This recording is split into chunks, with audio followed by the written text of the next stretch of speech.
আমি কি ঝগড়া করি কিনা? আমি সহ মানে অগণিত দর্শক পূর্ণিমা শাবনূর জুটিকে পছন্দ করতে একই সিনেমা থাকলে সেটা আরেকটা বাস্তব প্রমাণ পাচ্ছি যখন আপনারা সোশ্যাল মিডিয়াতে ভিডিও দেন প্রচুর ভাইরাল হয়, প্রচুর দর্শকরা দেখেন। ওইটাই মনে করেন আগে ভাগে কয়েকবার আসলো, মানে দেখতেই চাই।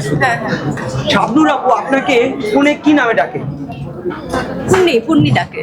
পূর্ণি ডাকে।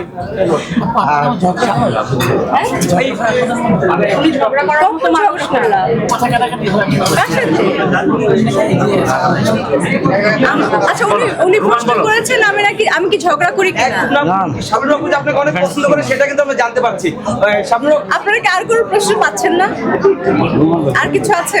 এখন কথা হচ্ছে পূর্ণিমা আপুর আমি লাস্ট একটা কোশ্চেন করব, সেটা হচ্ছে এটা লাস্ট তো একদম আপনি হচ্ছেন আমি আর বেশিক্ষণ নাই। বলেন আপনি অ্যাকশন বলেন, রোমান্টিক বলেন, সব ধরনের সিনেমায় অভিনয় করেছেন, একজন ন্যাশনাল অ্যাওয়ার্ডস উইনার অ্যাক্ট্রেস। দর্শকরা না বারবার আপনার কাছে সেই পূর্ণিমাকে চায়। তো পূর্ণিমা আপু কি মনে হয় না যে আমাকে একটা সিনেমা দিবে?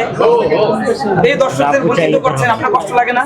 আমি তো চাই, আপনি যেরকম চান আমিও তো চাই। তো এখন প্রোডিউসার, ডিরেক্টর, একটা টিম থাকতে হবে তো এটা নিয়ে চিন্তা ভাবনা করার জন্য, তাই না? আমি একা চিন্তা ভাবনা করলে হবে না। আপনিও চাচ্ছেন, আমিও চাচ্ছি, কিন্তু আগে তো আসলে ইন্ডাস্ট্রিটা অনেক বিশাল বড় ছিল, এখন কয়েকটা ভাগ হয়ে গিয়েছে, বিভক্ত হয়েছে। কিছুটা ওটিটি, কিছুটা হচ্ছে এফডিসি, কিছুটা আবার কলকাতার, 3 ভাগে ভাগ হয়েছে। এখন আসলে কারা কোন সময় কোন দিক দিয়ে কাজ করছে বা কাকে চাইছে সেটা হচ্ছে তাদের উপর ডিপেন্ড করে। আমি তো চাই কাজ করতাম, বলছি। পূর্ণিমা আপু কষ্ট লাগে একটা সময়